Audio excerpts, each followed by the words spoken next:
The United States disputes Russia's allegations that Ukraine plans to use a dirty bomb on itself. The White House sharply rebutted Russia's accusations on Sunday that Ukraine is preparing to use a dirty bomb on its own territory and then blame Moscow.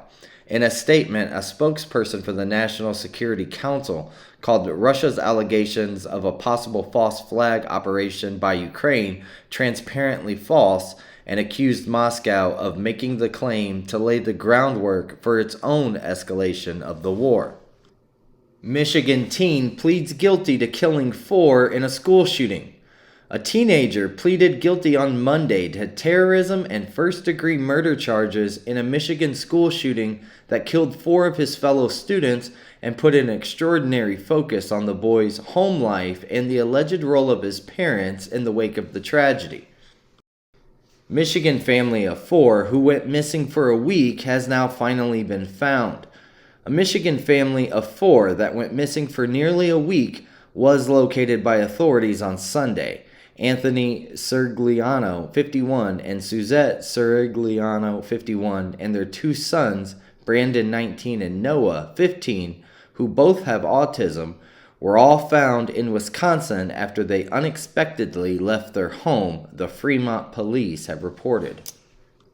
The jury selection begins in the Trump Organization's tax evasion trial. On Monday in New York State Court in Lower Manhattan, jury selection finally began in the trial of the Trump Organization, which has been accused of evading taxes by compensating employees through off-the-books benefits like luxury cars, apartments, and private school tuitions. 3 dead, including gunmen, after shooting at St. Louis High School. 3 people are dead, including the gunman, after a shooting at a St. Louis area high school on Monday morning that sent multiple people to hospitals, police have said. The chaos unfolded shortly after 9 a.m. when authorities learned of a shooter with a long gun inside the school. Both Central Visual and Performing Arts High School and the Collegiate School of Medicine and Bioscience were all placed on lockdown. Students were evacuated and parents were directed to Gateway STEM High School to reunite with their children. North and South Korea exchanged warning shots near maritime border amid tensions.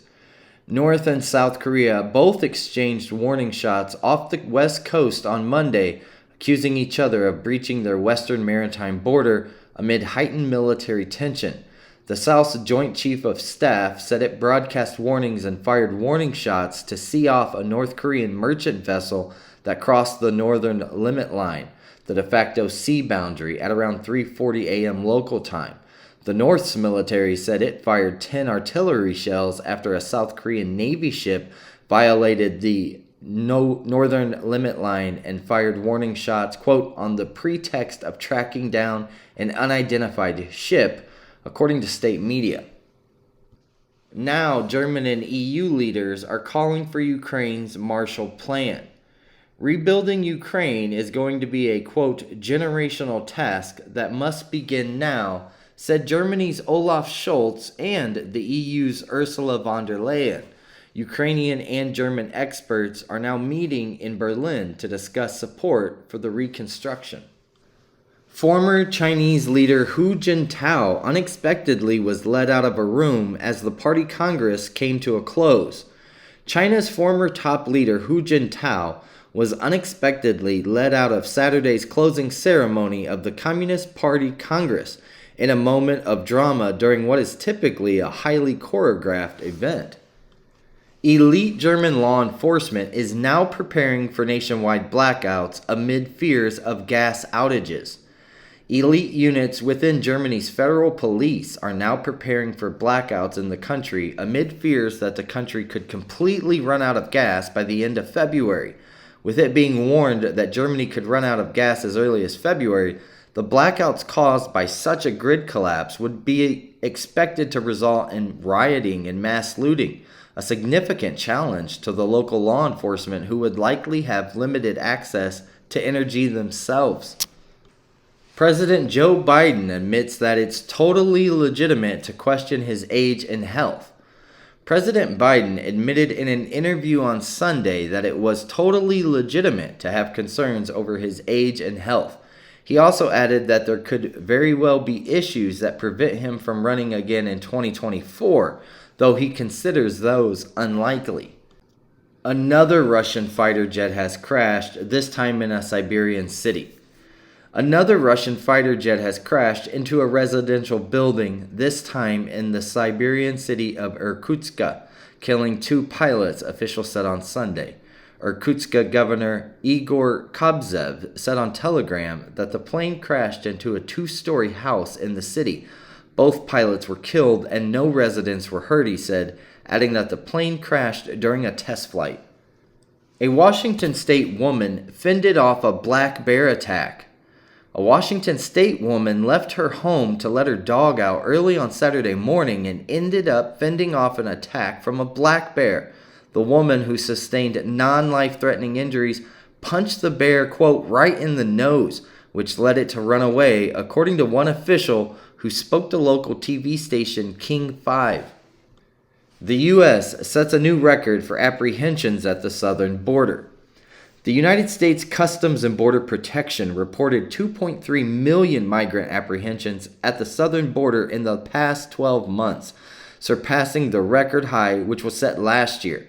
The annual total, which includes people who were stopped at the border more than once, jumped by 37% from 1.7 million the year before.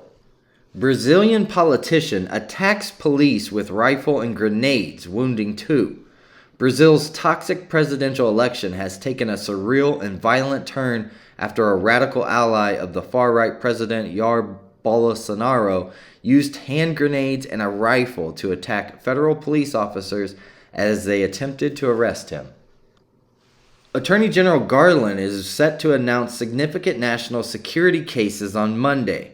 The Justice Department on Monday will unveil significant national security cases regarding malign influence schemes and alleged criminal activity by nation-state actors in the United States, according to a statement by the department. Windswept wildfires force evacuations across eastern Nebraska and western Iowa. Ferocious winds turned small fires into larger ones across eastern Nebraska and western Iowa on Sunday. They damaged homes and they pushed hundreds of volunteer and professional firefighters to their limits. Auroras blasted a 250-mile-wide hole in Earth's ozone layer. An international research team has found that the effects of isolated proton auroras caused a nearly 250-mile-wide hole in the ozone layer, which gaped right below where an aurora occurred. Most of the ozone vanished within about an hour and a half. Police arrest suspect in connection with Dallas hospital shooting that left 2 nurses dead. Dallas police arrested a man who allegedly shot and killed 2 hospital nurses Saturday morning, according to multiple reports. Police responded to an active shooter call at the Methodist Dallas Medical Center at around 11 a.m. local time, where they shot and wounded subsequently arrested the suspect, Nestor Hernandez, upon arriving at the hospital. Hernandez, 30, was reportedly on parole at the time of the shooting and was wearing an active ankle monitoring bracelet. Hurricane Rosalind makes landfall in Mexico. Hurricane Rosalind slammed into a sparsely populated stretch of Mexico's Pacific coast between the resorts of Puerto Vallarta and Mazatlan Sunday morning. Then it declined back to a tropical storm force and quickly moved inland.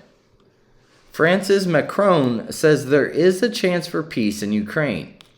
The French President Emmanuel Macron said on Sunday that he believed there was still a chance for peace inside Ukraine, even as Russia warned the conflict there could escalate. Quote, "There is the prospect for peace. It will come around at some moment," said Macron at a conference in Rome aimed at seeking ways to promote world peace.